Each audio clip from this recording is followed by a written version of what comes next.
নবী সাল্লাল্লাহু আলাইহি সাল্লাম আমাদেরকে যে সমস্ত জিক্র, যে সমস্ত দোয়া পাঠ করার জন্য নির্দেশ করেছেন, তার মধ্যে থেকে বেশ কিছু দোয়া, বেশ কিছু জিকির আছে যেগুলোর আলোচনা, যেগুলোর আমল সমাজ থেকে বিলুপ্তির পথে।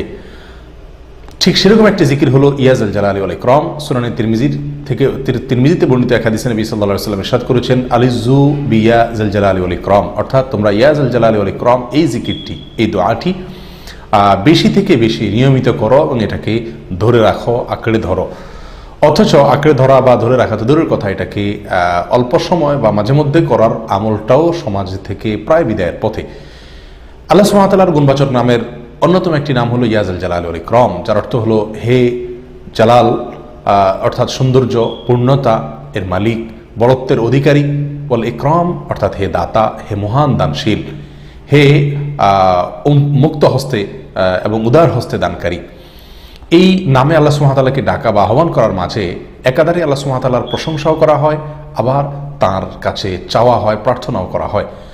নিয়মিত যদি আমি এই জিকির এবং দোয়া করতে থাকি, তো তার মানে আমি আল্লাহ সুবহানাহু ওয়া তাআলার প্রশংসাও করছি, আবার আল্লাহ সুবহানাহু ওয়া তাআলার কাছে নিজের প্রার্থনা বা আরজিও পেশ করছি।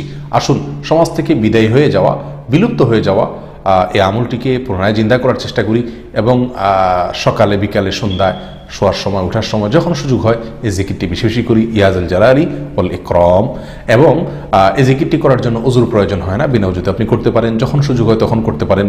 বেশি থেকে বেশি ইয়া যাল জালালি ওয়াল ইকরাম অর্থের দিকে লক্ষ্য করে আমরা বলবো, হে বড়ত্ব, পূর্ণতা, সৌন্দর্য সমস্ত কিছুর অধিকারী এবং হে দানশীল এবং মহান দাতা।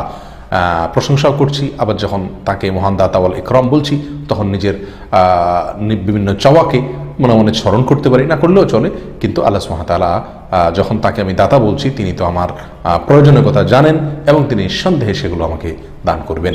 অতএব আসুন এই বিলুপ্ত হয়ে যাওয়া আমলটিকে পুনরায় জিন্দা করার চেষ্টা করি, বেশি বেশি জিকির করি ইয়া যাল জালালি ওয়াল ইকরাম। আল্লাহ তাআলা আমাদের সকলকে তৌফিক দান করুন। আসসালামু আলাইকুম ওয়া রাহমাতুল্লাহি ওয়া বারাকাতুহু।